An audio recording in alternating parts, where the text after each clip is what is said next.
വൈദ്യുതി ഉറക്കാണോ? ഇതുവരെ ഉണ്ടാക്കിയിട്ടില്ല ചേച്ചിയാണല്ലേ. സിമ്പിളാണ്. സാധാ നമ്മൾ പുട്ടിനെ കുഴക്കുന്ന പോലെ കുഴക്കുക. തേങ്ങ നമ്മൾ ചിരട്ടി വെക്കുമല്ലോ. അപ്പോൾ എന്ന് വെച്ചാൽ നമ്മൾ ഇഡലി പാത്രത്തിലുള്ള ഈ സംഭവം ഉണ്ടാക്കേണ്ടത് അതാണ്. സാധാ പുട്ടമ്പാനിയിലല്ല ആക്കണ്ടേ. അപ്പോൾ ഇഡലി പാത്രത്തിൽ വെച്ചാൽ സാധാ നമ്മൾ ഇഡലിക്ക് ഇങ്ങനെ വെള്ളം വെക്കൂലേ ആദ്യം, അതുപോലെ ചൂടാകുമ്പോൾ നമ്മൾ എന്ത് ചെയ്യുന്ന വെച്ചാൽ ഇഡലീൻ്റെ ആ ഒരു അരിപ്പത്തട്ട് പോലത്തെ സംഭവം ഉണ്ടല്ലോ, അടിയിൽ വരുന്ന ഒരു പാർട്ട്, ഇഡലി ഒഴിച്ചേക്കുന്ന അതല്ലാത്ത തട്ടില്ലേ, അതെടുത്തിട്ട് എന്ത് ചെയ്യാന്ന് വെച്ചാൽ അതിൻ്റെ അകത്ത് ഇല വെക്കും. ഇലയുണ്ടല്ലോ, അതായത് എന്തെല്ലാം ഈ മറ്റേ വാഴയില വെക്കാം. ഞാൻ പക്ഷെ മറ്റേ ഇതുണ്ടല്ലോ ഇവിടെ വാഴ അങ്ങനെ ഇല്ല, അതുകൊണ്ട് മറ്റേ ഉപ്പില ചെപ്പുണ്ടല്ലോ അതെടുത്തിട്ട് ആദ്യം വെക്കുക. വെച്ചിട്ടാകുമ്പോൾ അതിൻ്റെ അകത്ത് ആദ്യം കുറച്ച് തേങ്ങ ഇടുക. എന്നിട്ടാകുമ്പോൾ ഈ കുഴച്ച് വെച്ച് അതൊന്ന് ഇതാക്കി ഇട്ട് കൊടുക്കുക. എന്നിട്ടാകുമ്പോൾ അതിൻ്റെ മുകളിൽ തന്നെ തേങ്ങ ഇടുക.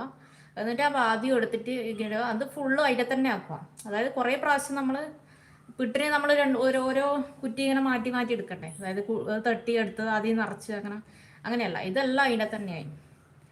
പിന്നെ എന്നിട്ട് മൂടിയിട്ട് കഴിഞ്ഞിട്ട് ലാസ്റ്റ് വയ്യ നല്ലൊരു പുക വരുമല്ലോ.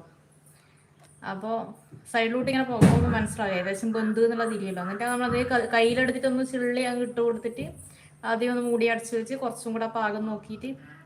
കോടാണ് കോടീശ്വരൻ ചിരിക്കുന്നുണ്ട്. ഹായ് ലൈക്ക് അടിച്ചിട്ടുണ്ടല്ലേ, താങ്ക് യു.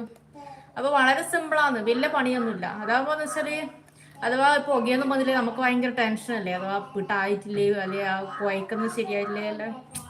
ഇതാകുമ്പോൾ ആ പേടിയേ ഇല്ല. ശരിക്ക് മടിയൻ പുട്ട് എളുപ്പത്തിലാക്കാൻ പറ്റും, അടിപൊളിയാണ്. ഇതാകുമ്പോൾ പിട്ടിങ്ങനെ പൊട്ടിച്ചിട്ടുള്ള